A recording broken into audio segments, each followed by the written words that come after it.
Na bakuzoka n'empeta baze mu musiri gwabwe empeta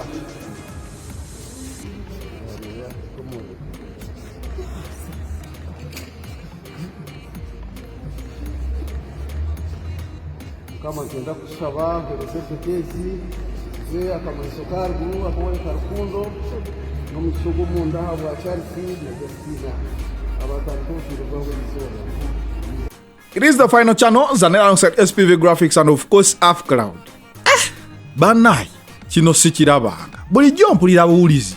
Ti abantu beeyo luli nabalaga oli omukazi yayogera ebintu mbunze oluganda biki ndya.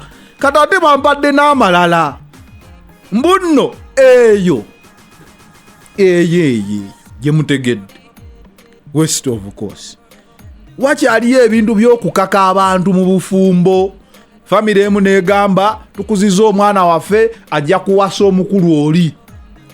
Era n'okula bulungi ne bakukolera buli kimu ne bakugamba munnaye ffe twakuwaayo oli wasa omukulu oli. Eno embaga saagitegedde naye ku social media konna kweri yejjuddeko buli omu yeebuuza eno yabadde forced marriage kyabadde kiki? Zabadde tears of joy oba kuba omuntu ku mbaga ye okulaba nga abalala bonna bakutte kamera basanyufu naye ng'omuntu akaaba. Yabadde akaaba okulekawo bakadde be, yabadde akaaba lwa ssanyu lingi. Waliwo abantu abasanyuka munnaye ne bakaaba. Saagala oddeyo ojajinge naye mbuuza wakyaliyo ebintu nga bino mbu forced marriage nti oba forced marriage or tears of joy. Simanyi kyannemye okutegeera. Naye ng'eyo embaga waliwo ngambye mbunno eyo yo mu West gyebiri bingi.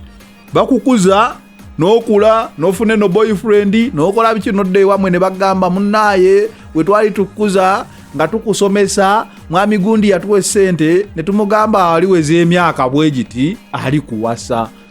Simanyi oba omukyalo ono kyakaabira.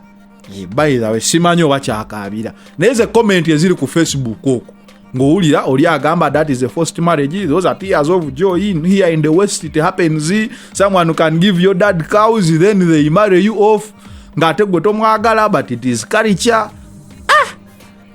Bana tegezo osobola obeera mu nsi yo nga bingi by'otamanyi kuba ekyo nabadde sikimanyi nga sikisuubira nti kisoboka n'okubaayo weekityo. Nenteeka mu ssente nendeeta beemusi ne father naye n'agatta nga laba omugole akaaba.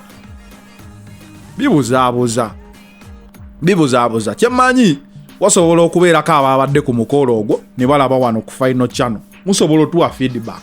Were these tears of joy? Was it forced marriage? Let's not judge, but I'm told also in the West there is that type of setting where they can force you to marry someone you don't want just because your family yasalawo nti wekiribeera. Oba family ye gamba omusajja oyo abadde n'empisa nnungi katumuwe omuwala waffe. Nga love or starting a family does not solely depend on your feelings about someone. Nga it takes a family contribution okubeera nga yekusaliddewo ogenda kuwasa mwami gundi ogenda kubandaba omugole mu church babagatta akaaba bamusiimula makeup naye weyatuukidde okwambala olugoyi yabadde ajjukira bu ex bwe bikisi byabadde byonna byewunyisa oba bamuyombesezza. Omanyise bo ku mikolo okwo waliwo weekunya ne bakuyombesa ogenda otuuka nga ne muddu yafudde dda. Nakyo kisoboka okuba nga bamuyombesezza naye tebasobola kuyombesa mu church n'okaabira mu church ne mugenda ku after party n'obeera ng'okyakaaba ne bakugamba lya ku keeki n'otalya ku keeki ne bakugamba nywa ku soda. Obuzibu bwa waya omyaye yawasiza nga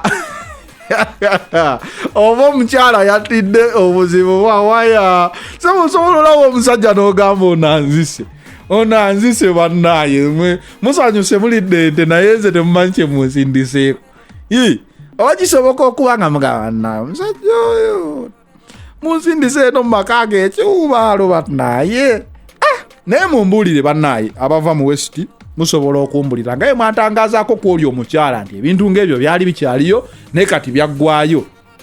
Simanyi oba kino gye kiri oba I can't even explain this. This is meant to be the happiest day of a woman. Because there are so many women who want to put on just that gown. That is all they want in life. Ogamba, one day I should put on that gown. But if you see somebody putting on a gown and she's crying, there are so many questions to be asked. Was it forced marriage? Were they tears of joy? What is your say? Your comment is very much appreciated.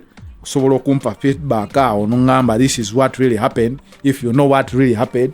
Or you could tell me the truth that maybe in the West there are still those types of arranged marriages whereby it is not about the feelings you have about someone, but it is a family choice. It is the final channel, Zanel alongside SPV Graphics. I'm out for now.